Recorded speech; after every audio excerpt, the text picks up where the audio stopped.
suave.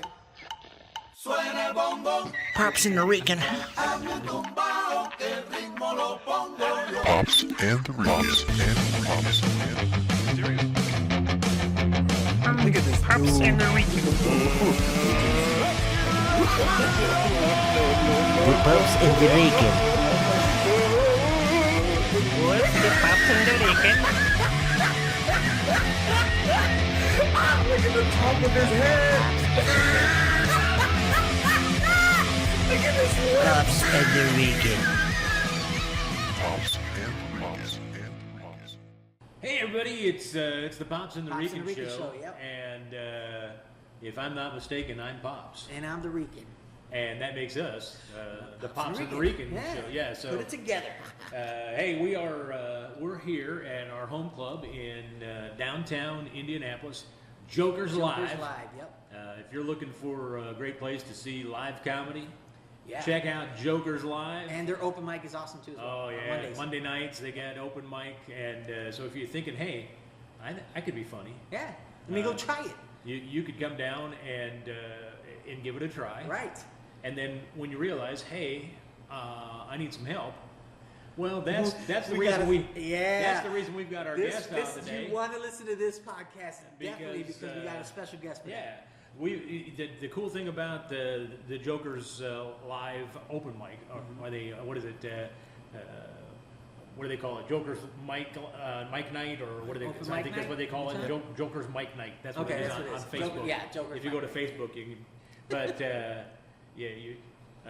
One of the things that I will tell you that I absolutely love about this room is that there are comics, seasoned comics. There are brand new comics. You got some comics that are just kind of getting Getting up it, yeah, into the place where yeah. they're paying their dues. Jumping in the pool. But everyone in the room supports each other Yeah. in ways that I think every comedy room should have that atmosphere. Right. And that's happening here at Joker's. What I also like about them is the fact that they even provide help prior to the open mic. So they say come early and share your jokes right together, and the seasoned comics will help out with premises and punchlines or whatever. And- so it's pretty cool. That's a huge part, help. part too. of the guest that we have on the show Yes. this week Uh-huh. is a guy that I've gotten to know here in the comedy scene, and realized, hey, I think he's been doing comedy longer than I have. I can even learn something from this guy. So I'm gonna be like a sponge and hang out with him. Yeah. And so far he hasn't called the cops on me. So far, that's- good. that's- Thank that's you. a good We deal. need him. But we are thrilled to have with us here on the Pops and the Rican Show, Gerry Gobel. Jerry Yay. Gobel. Jerry, welcome to the Pops and the Rican Yes. Show. Thank you for having me on your show. I appreciate it. And I dig sponges. I'm into exfoliation, so it's all good. Well, it all just good. got awkward all of a sudden. It's all good. You want to learn the business side? Yeah, all right. I teach you some stuff, and I get a sponge bath. Right. What? There That's it just- is. That's awkward. That's awkward. That's just a drink ticket for non-drinkers, really. It's all. So, Jerry, tell us a little bit about how you got started in comedy. Interestingly enough, it would have been 1992, so it was back in a land of, well, shit, all those people are dead. I'm the last person to survive from that era. But it was a continuing education workshop. This guy who used to do book comedy, he would do parody books. Okay. And he would carry the books with him. So he had like 50 books. Oh my Yeah. God, he was so ripped. But, but he taught this workshop. It was like 6 weeks. And then there was a show at Crackers. Okay. And then that was when Crackers was back at Keystone at the Crossing. Okay. And that's another era again. Yeah. And it stuck. I saw it, and then I met Ty Wilson, who was a kind of legend in the business just from the amount of bookings the guy did. The guy had a reputation. And he was a great MC. But from the workshops, I took that to meet with Ty, and then I got hooked up with Crackers on a regular basis. We ran the open mics, and that was my open mic workshops. We did them back then. They were a little different then because I don't think, I don't know, law of averages. You eventually figure stuff out, and I sort of have a system now because I actually have a teaching degree. Okay. So when I graduated, I didn't go into teaching, and I just kind of sublimated it. So now when I go do comedy, I'm talking to people about how to do it because there's mechanical work to it. That's the one thing you understand is like, you go to some workshops and for the most part, it's tell us your bit and we'll throw jokes at you that you can use to be better. And it's not teaching you to write. Right. You're just filling a dude's boat with fish. Right. And exactly. it's like, okay, you're not helping. So then the thing is like it becomes a teaching issue, like structure, philosophy a little bit. I'm real heavy in the philosophy because if you don't think about comedy in a different way other than just the telling jokes and getting famous and getting rich, you'll be miserable the whole time because there's so many things that can go wrong that aren't your fault that you will beat yourself up for. So I do a lot of damage control. It's like learn from failure. 92 is when I started. I have failed so much. I got war stories all over the place. I'm like, you want to do badly, son? Here, hold my beer. I can show you when to make a judgment stand that works out well, and a judgment stand that says, you ain't coming back, brother. You ain't coming back. Management's had their issues. And, but that's the thing, is you just, a lot of it is experience, but then once I started to realize there was actually a structure to it, and that you could teach it like a college class. Okay. And that's kind of what my workshops are, is they're more writing oriented. It's like to teach you the structure and style without changing your voice. That's what's up. Okay. That's the biggest problem. Most people have is like, that joke doesn't really sound like me, and I wouldn't really say that. And it's like, I don't want to touch your idea. Okay. Because your idea in and of itself is funny because it made you laugh, right? So you're hooked up on this idea. Yeah. Then the question is just how do you translate it? Okay. How do you translate it for replication to do it at a different time? And now you're talking just structures, and it's like batting averages, and it's more joke mechanics. Okay. Get under the hood, work the sucker out. Sometimes you got to see if you can nitro the sucker up. Sometimes it's a question of slowing her down. It's there's a whole bunch of stuff going on, and once you start really thinking about the verbiage and word placement, and then the basic philosophies, the rule of three. Right? There's that. 2 is too few, 4 is too many. Hard K noises are funnier generally just because you're stroking it. And then when you start talking like that, you're talking about rhythm, like establishing a rhythm with your delivery that basically, so it doesn't necessarily take away from your voice. No, it enhances it. So it enhances it. Okay. Yeah, and it also gets you in a position where when you're doing it in a rhythm and a style, like it's almost like rap lyrics without the music. I was talking to a guy on Monday open mic, which I'll tell you what, these mics are starting to get hot because everybody's getting excited. Yeah. And there's a lot of action. And this last week, they had this dude, he was a rapper, he'd done rapping on the side. And he came back and he's like, it's so much harder because it's rapping without the music because you can hide behind the music.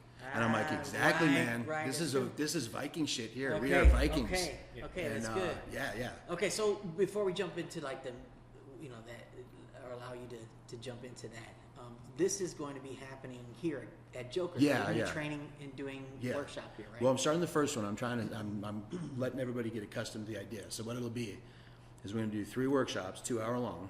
It's going to be on Saturdays, March 9th at 7, 16th at 7, 23rd.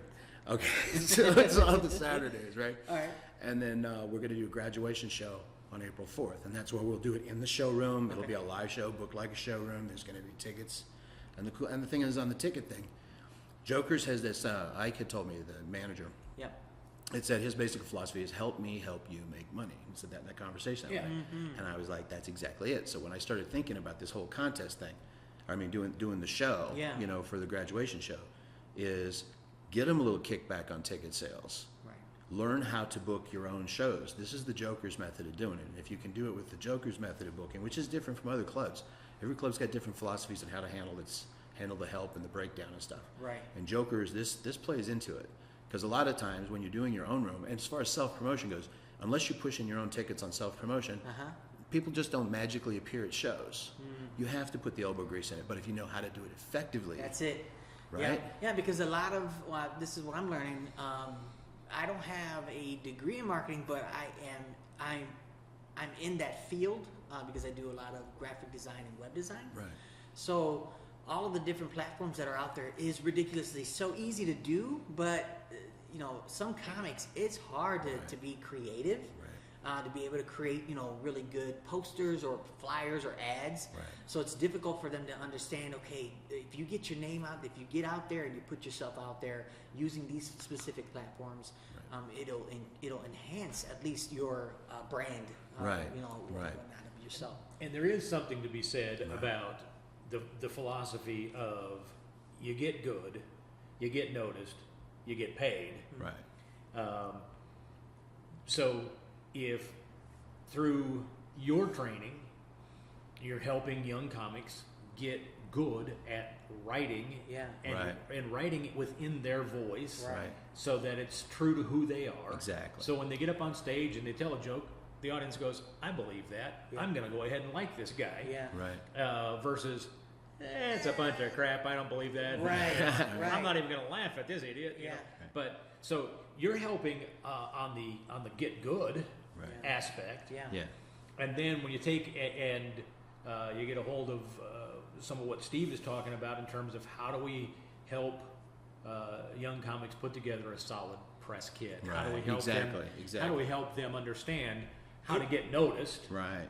So they get good, they get noticed. Now Yeah. we can help them get paid, and that's one of the things that I love about what Ike does here at Jokers. Right. Is he wants to expose comics to the business of comedy. Yeah. Right. And I think this it's a perfect place for people to come and learn how to fit in and become better equipped to make a go at this as a career choice, Right. as I don't want to say job, because Oh. I did everything I could to work myself off that. That's a philosophy issue for me. Yeah, well, Because the problem, okay, so that predisposes that whenever you're not on stage, you're not a stand-up comic. But the fact is you're learning a craft, and it's a lifetime commitment. Right. It's like being a painter. You're not a painter today, and then you don't paint for a month, and you're not a painter later. When you paint, it's this idea that I consider it as an art form because it makes it easier. Exactly. The problem is, again, philosophically speaking, if you go to your parents and you say, I'm going to be a stand-up comic, and they say, how much does it pay? Right. Suddenly, they make it a non-worthwhile experience because they've attached a dollar to value I'm to it. telling you, man. Look, when I told my mom I wanted to be an artist, Right? that's immediately. That's the Immediately. first thing. Like, how much are you going to get paid from that? You Are you do- going to be able to right. pay bills? Are you going to be able to provide for your family? Da, da, because her mindset and my parents, at least, and they just struggled. Right. And then they worked hard. Right. They were hardworking. So their thing was, I need to go and make sure you get a job that's sustainable, or whatever, and it's stability is what it was all Right. about. So now, when I went to them with that idea, I wanted to be an artist so bad. Because I knew that there was something that was out that I'd be able to do. It was totally just cut off. Right. So to say that I'm an artist as a comedian, right, rather Right. than this is my job and I'm just going out to get paid Right. to do this. That's a different mindset Right. because now you're taking it as I'm building for the future. I'm just going to always be this. What is? I I'm is. just being, I'm not right? going to be. Just Yeah. me. I'm not a I'm comedian. just I'm being me. Lenny Bruce. Yeah, It's the come whole on, deal, man. dude. so It's there, the whole package. there have been so many times people will say, can you get serious for a moment? And I'm like, I could, Right. but you won't like me, Right. So Or it just depends on because- what kind of stupid shit you're planning on saying. You am, know what I mean? right, if right, you're if you're an right. idiot, you're gonna get swung at. It's like ski. You got to swing at it if it's on the t-ball. If I don't swing at that stupid comment sometimes, I'm really not helping anybody here. You know. So it's like, That's okay, good. this is me, and I'm gonna be me. Yeah. And so as a comedian, this is who I am and what I do. Okay, so does that fall into what they call like a calling? Yeah. You know what I mean? Like you have Yeah. a calling to do this. I'm not trying to get all spiritual, but I'm saying Well, like I just yeah. been because I feel that way. Right. But when I do mention that or when I talk about that, it seems like dude, you're not. It's like don't demand 5 minutes of of this because you Right. think that you're called to do comedy. Right. But I think it's just more like just saying, getting a mindset of this is what I want to do because this is who I am. Right. Rather than Right. this is what I want to do because it's lucrative and I can Right, get some right. money out of it. Or what are you getting at? Right. Yeah. Yeah. Rather than doing And that. there's also the addiction level of it where you get hooked on the laugh and that Right. adrenaline, that energy switch over. See, which I would say what got me was the switch over energy. Because money, I do gigs for free just to get that fix. You know what I mean? And that's the problem. So there's a difference. Guys who refuse to do it because they don't get paid aren't addicted. They're in it for themselves. Guys who do it for free, like myself, I've been doing this at 92. I did it. I just got humiliated at a kid's benefit this Saturday, which was hilarious. My life is like Larry David a lot. It's like you watch it and you go, oh, I'm standing in the middle of a group of people. They're holding an anaconda taking pictures next to me with a mic that fuzzes out like I'm Darth Vader. I'm doing this for free. I drove an hour and a half because I want to help animals. And I don't even like animals for the most part. I just never turned down a benefit because he's like, well, Yeah. can you do this? I'm like, Yeah. it's a charity you're trying to do. good. I want to help you be good. I want to Right. enable that, you Right. know. And then I'm in there just getting tortured, and it to me that's hilarious on a level. It's not great at the time, but the ride Right, but now, home, yeah, the ride it's like home, you know, rolling. it's like, Okay. oh, okay. I was thinking about writing some new material, and wow, that whole experience just gave me a whole bunch of Oh, material. it does. to write. Well, see, that's the other thing too. It's like my writing style, because of the way I've practiced it so much. Yeah. I don't really write so much anymore. I do it mostly in my head. So if something comes up, I as don't far do as the like a I don't do topic the or- same set twice. I got stock bits that I'll do when I know I need to hammer people, because you still got to keep the gigs, right? Okay. But I got it in a situation now where I freestyle a lot of stuff, and I don't do the same stuff twice, because a lot of times I got no short-term memory. Because one of my other hobbies affects that. You know what I mean? So anyway, so the question becomes then: do I marry myself to a script that I can never seem to deviate from? Which I've seen guys, and that was a traumatic experience for me. I saw a guy, legendary headliner, not naming names. He was so wasted, he couldn't walk to the stage. We carried him to the stage, which was a dumb decision anyway to put a guy on stage. But Right. magic happened. He hit the stage. Flawless performance, dude. You would never know he was drunk. He was in rote memorization, dude. He was not even in the house, and Yeah. the car was running and everything. And you're like the. Is it like a drummer He where comes the drummer out, has that yeah. muscle memory? You Yeah, know, you absolutely. know that certain He run. comes off the stage and he collapses, and we take him back. But he Man. nailed it. And then the thing is I did the same thing at a gig once where I blacked out, and I knew, and it was on tape. And there's this horrible 9/11 tape of me somewhere that one day when I'm real famous, we'll bid it off to somebody. You know, like right before I'm about to die, they can go, "This is your last humiliation, Jerry. Remember the Anaconda? Well, hang on, we got the video." And it was. Same deal. I had a bit about doing shots for, like table comedy. You buy me a shot, I do table for you guys. Heck with these guys, they didn't do nothing for me. I don't care what they do. They can just screw off. You know? So I'm going to do it. Everybody loved it. Well, when you're an MC, that's a great gig. But it's a bad gig when you're headlining. headliner. So Right. the headliner, I drop in as the MC. It was a two-man show. Randy Montgomery was supposed to work it. Oh man. And he double booked, so he didn't show up. So I was the headliner. Oh man. And I didn't have the material. I didn't have that ingrained material. I could do the time. Okay. You know, I fought through some of it, but then once the shots started coming, first show I crushed it, dude. My energy was great, Yeah. and I was drinking, and having a good time, and Yeah. we were all buddies. Second show, somewhere in the middle, I blacked out. I remember the blackout. I come to in the parking lot in the back, and I'm like, it's raining. That's what's even weirder is I got out in the rain a distance before I came to. And it was like, really, I've been standing in the shower for half an hour, and I still just getting here. Ooh, this was bad. And my buddy Troy's like, go away to do this to yourself all the time. Yeah. And I'm like, well, it's the drink tickets, dude. They're killing me. And the bit can't be done anymore. You know, you just can't do it. But the videotape, I am doing my rote memorization. And you can tell when I ran out of material, there was no ad-lib ability. There was no conscious awareness. It was just drop was off. just- oh wow. I started saying something about ET phone home. I dropped my beer, fell in the curtains. It was pretty train wrecky. You were just It was rambling. draining. Oh, I was dead. I was dead. I watched the video, and like I said, it was like, to me, it was the 9/11 video. We turned it on in the other part of the room, and I stood on the other side of the room by the doorway, and I'm like, if this gets too hot, I'm running, man. I don't care. I'm gonna have to find a safe It's a place. dark Wow. day. It's a Okay, dark so did that day. go right into? Okay, so is that? Would you consider that like your worst bomb? No.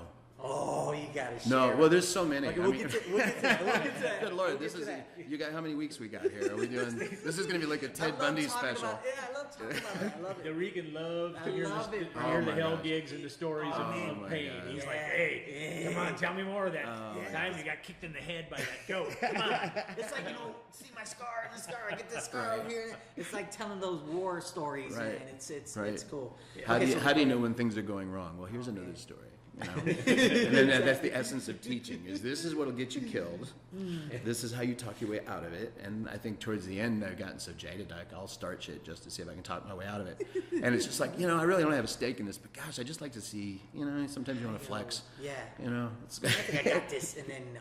right. I've often said, I don't know what your superpower is, but mine is sarcasm. Right. And don't make me flex it. Right. You know? Right. Right. Because I will Feelings flex, will be I will hurt. flex at will, and unfortunately, there have been too many times when I've taken a dive because of it. Because the guy not only didn't appreciate my sarcasm, but he had much bigger flex than I did. Right. Right. Exactly. Right. So, let me ask you, Jerry, as you look back at your time doing comedy, Yeah. what what do you think has been the best advice that somebody has given to you? Oh, wow. Okay. Well, I would say the stuff that still rings true is one time, was a friend of mine had said, I don't have to, and we came to comedy politics, because the thing is, comedy politics are a real thing, and nobody likes to address that, but, you know, when you speak truth to power, that's what I do. Yeah. So, Right. hello. Anyway. Oh, I forgot what I was saying. Sorry, I was making a political stand. And then, I got derailed. Best advice. Okay, so the guy had said, I don't have to be better than you. I just have to be here longer than you. Because eventually, you'll quit. Why? Because you're going to want a day job that pays your phone. You're going to want stability and security. There is none in this business because it's not really a business. It's a series of bookings is really what it is. You become a contractor and you book your own gigs. Wow. You know, you can be like a house comedian, and that's kind of a weird position to be in because you're guaranteed work every week. You don't have to work for it, and you're going to get everybody coming up your butt because they all want a piece of the action that you got. So you're gotten to be everybody's best friend. So then politics gets weird, and you really don't know how the system works, and you can't book for yourself. And that's why then these guys struggle when their clubs die, because then they got to go and book. Well, you don't have your own sound gear. Get your own sound gear. Right. Book your own rooms. Right. Moose Lodge, Elk Lodge. There's places to get work. You don't need to exist in a comedy club situation. When you find a good comedy club, as Joker's is, Yeah. you gravitate Yeah. to where the life is Network at. that, yeah. Yeah, because that's the thing. And the thing is, when the best part about the writing element, that's why I'm so glad that they're wanting to embrace this, is the writing makes these guys excited to bring new people in because they got something to show them. When you see a lot of these places around here, it's the same people busting the same sets over and over and over again Right. to other comedians, and it's not a show. It's like a practice round. But the problem is you're practice rounding to the same guys. Now, you're not practicing to learn how to make people laugh. You're just practicing to make sure that your set's accurate. Man. Yeah. Okay. I'm gonna do this to make sure that I have followed my system, Right. whether that's working or not. Right. You know, Right. And I caught some heat a while back because I talked about the 15-minute wonder syndrome. The problem is when a guy gets 15 minutes, Yeah. they start to think their world is changing, right? Because he's got 15. Now he's emceeing, so he's so close to the feature. He's only 15 minutes away from feature. Now the Right. next time he's the headliner at 45 minutes. Oh my God, I'm almost there. So the problem is that they quit working on their material because they don't want to jeopardize what they've got.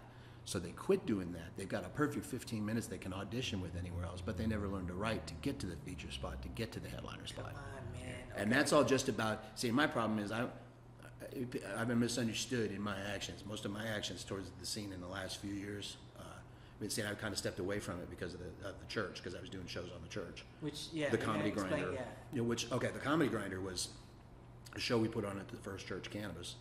And First it Church was- of Cannabis. Yes. Okay. Yeah, 4 years.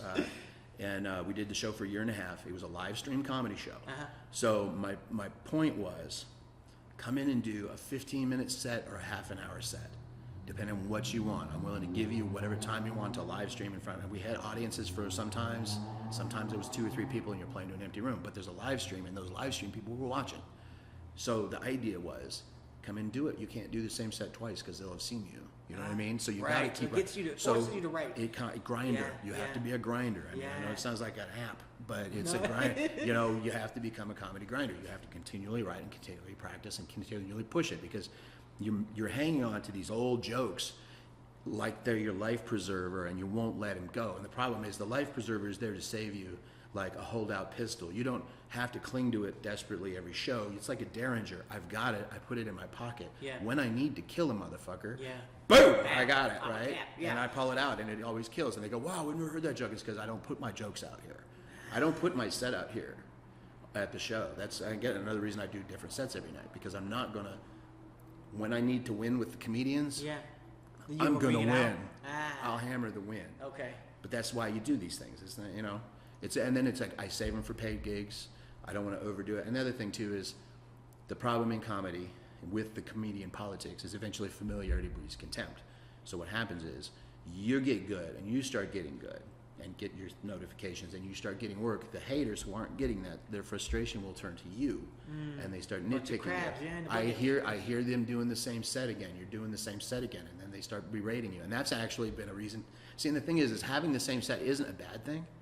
it's for me, it's a fear thing because to my creativity isn't tied to being stationary. I need fluidity. I can't handle that stationary one set stuff. I would shoot myself.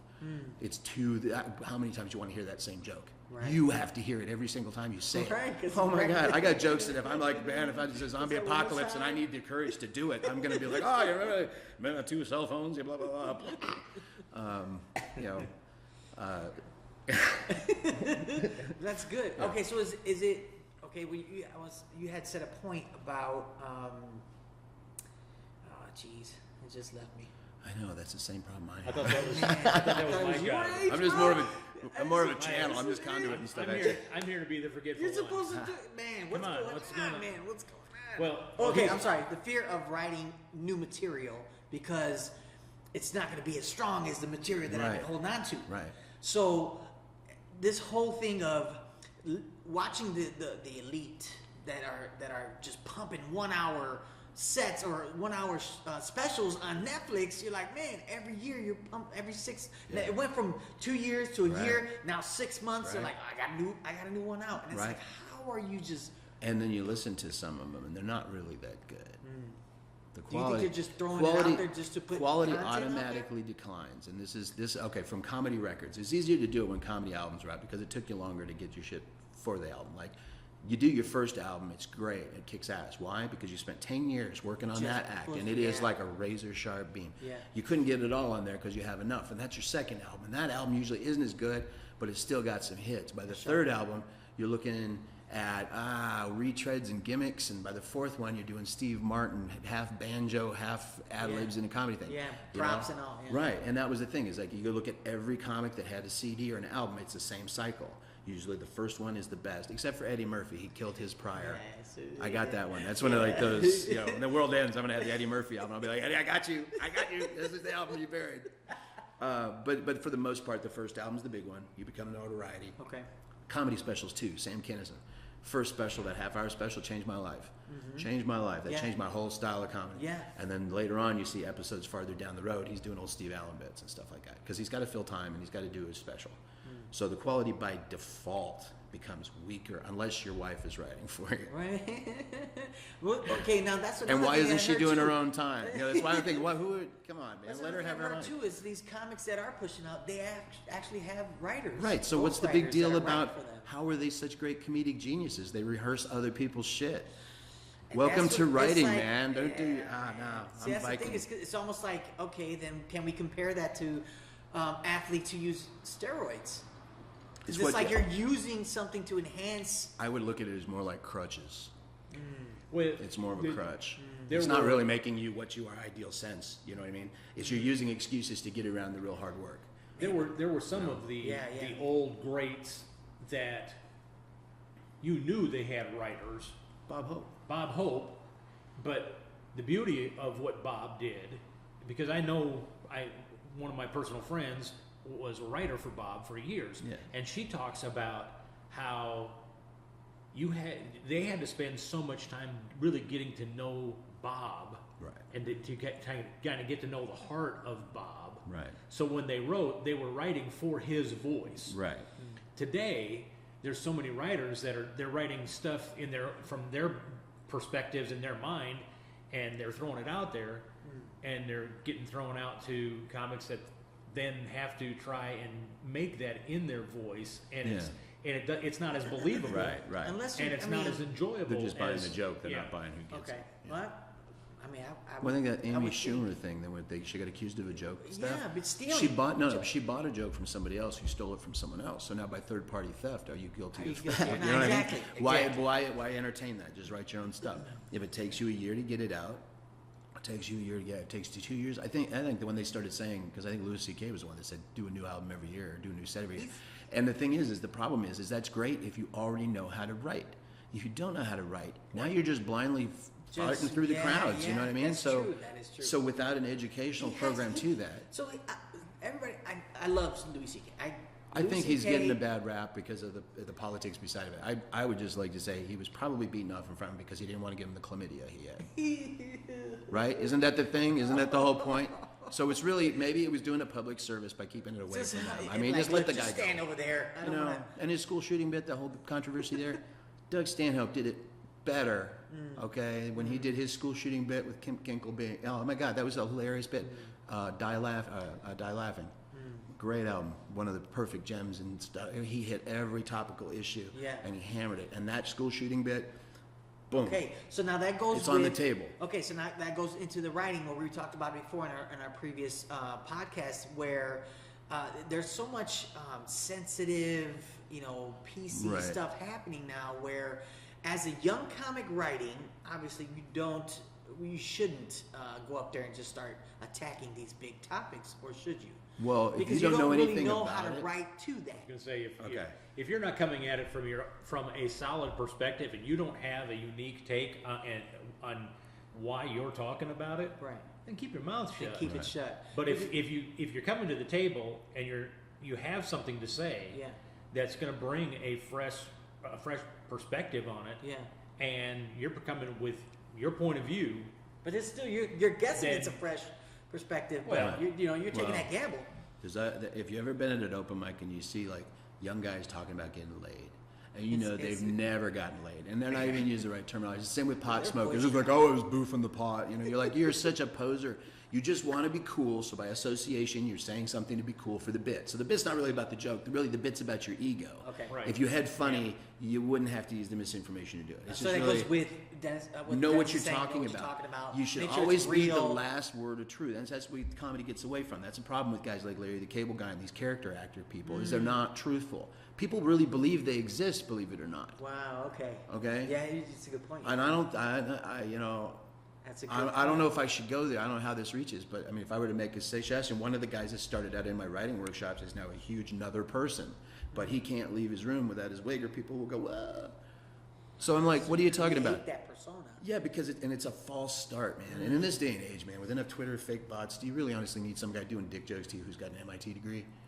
Right. Really? Why are you talking down to right at the height of your intelligence? That's a good point. Quit telling people, if you got to slow down for an idea, that's their fault. That's quit catering to the slow key here. It's like, I don't want the dead weight to come with me and I have to baby talk you through shit because you're too immature. And to be perfectly honest, my act is geared for those people because I won't give them an excuse to escape. I'm going to talk to you in terms of cartoon characters that I'm going to violate, and I'm going to do horrible things to them, but they don't exist. See, I'm just going to stroke your ego and stroke your triggeredness, because you need to hear a joke. You can't say rape isn't funny and then just blanket statement like that. No. Hang on. Quantify that. It's funny if it happens to me. It's funnier if it happens to me by a gorilla. It's funnier if it happens to me by a gorilla that just doesn't like my politics. You know what I mean?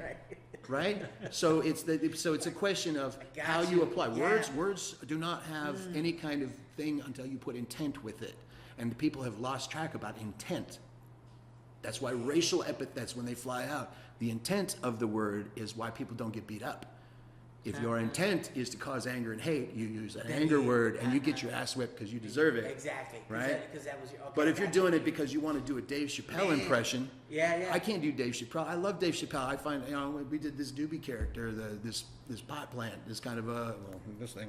It's like he talks a little like Dave Chappelle. I do a little, it's a little bit. Yeah. But I got to watch my language because of the intent. Because people are triggered by the word and the intent, because they don't get intent. They don't read.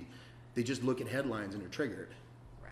And there's the problem. And so that's why with comedians, the big problem I've seen with guys who tried to do really harsh racial stuff is the setups are too brutal. If your setup is too brutal and they get triggered before you have a chance to do the punchline, you lose instantly. So You the don't have next a line, chance to be funny. we had a because you gig go at a place practice. called Books and Brews that this guy came out and he's very funny. And the thing is he skirts the edge. Keith Ray, he skirts the edge and he's great.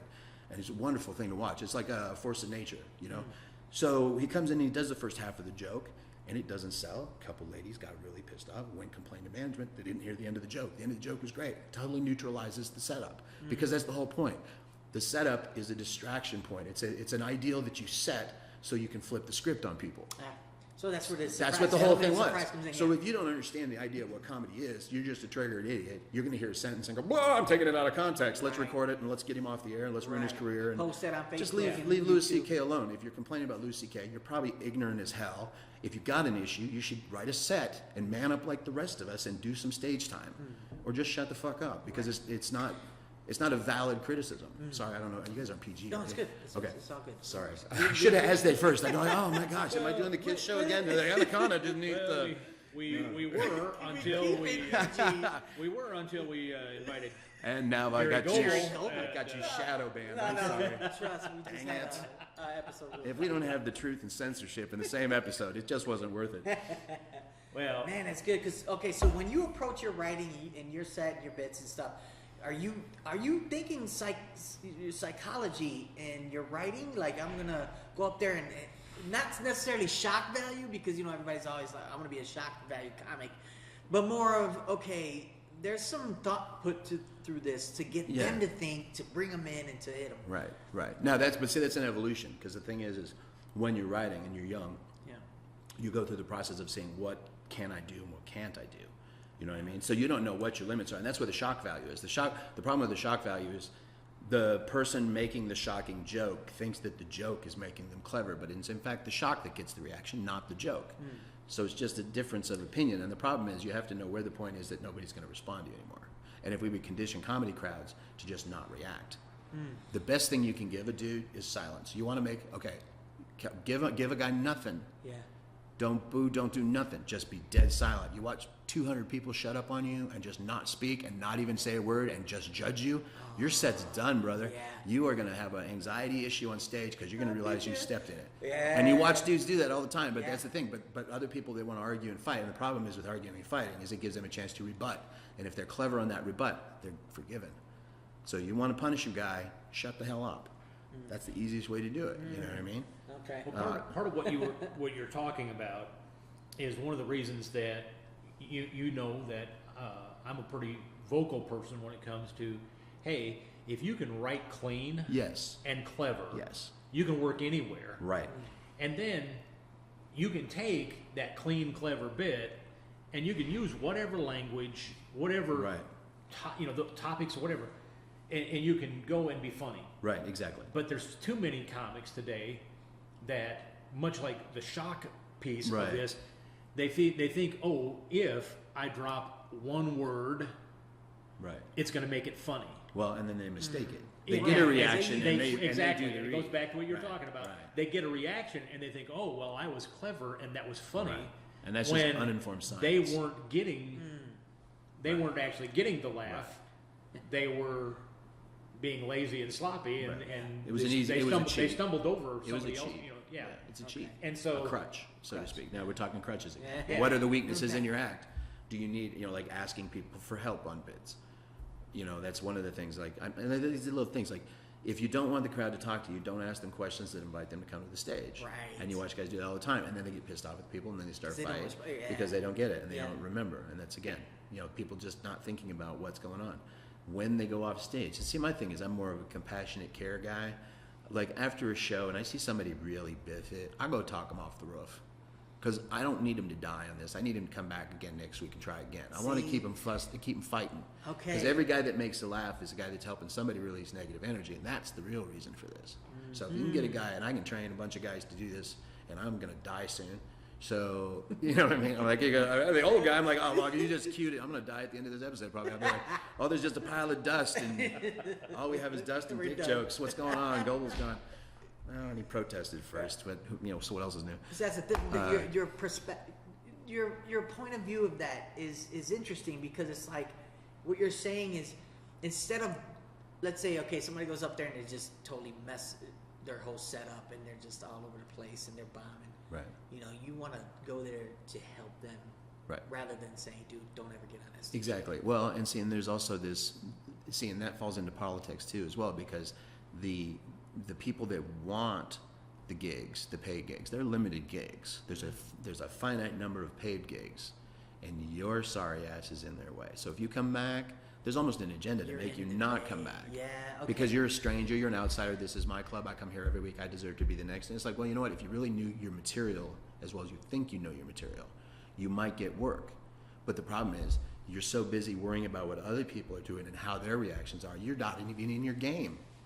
And you watch more guys. I've seen more sabotage. And for a while, I quit going to clubs because the politics got to be It wasn't about who was That's the funny. underlying It was theme. about who And see- was in charge. Yeah. I tend to come at it from a little bit different perspective because I am a greedy capitalist. Right. This guy. And that works. I know that if there's a comic that is trying to get out there and get paid gigs, if I don't help him get better, he's going to show up with his half-assed approach Right. to comedy, And it's Right. going to ruin it. and it's going to ruin it because Right. they're going to get, well, we hired a comic Yeah. and he sucked, Right. and so we're never going to hire another comic. Right. Well, then he's killing an opportunity for future work. Right. So I want to do everything I can to help everybody get better, Yeah. so that when they get in front of a paying gig, that guy's happy enough that he's going to pay somebody else to come in and do another gig. Yeah. Right. And so, I want to help you be good enough so that I have a chance to get paid because I am that greedy capitalist. Right. Yeah, And I make okay. no bones Get about that. better. Yeah, okay. Pops and the Rican. Suena el bombón. Dando tumbao que Pops el and the ritmo lo Rican. pongo. Pops and the Rican. Pops and The Pops and the Rican. Look at this dude.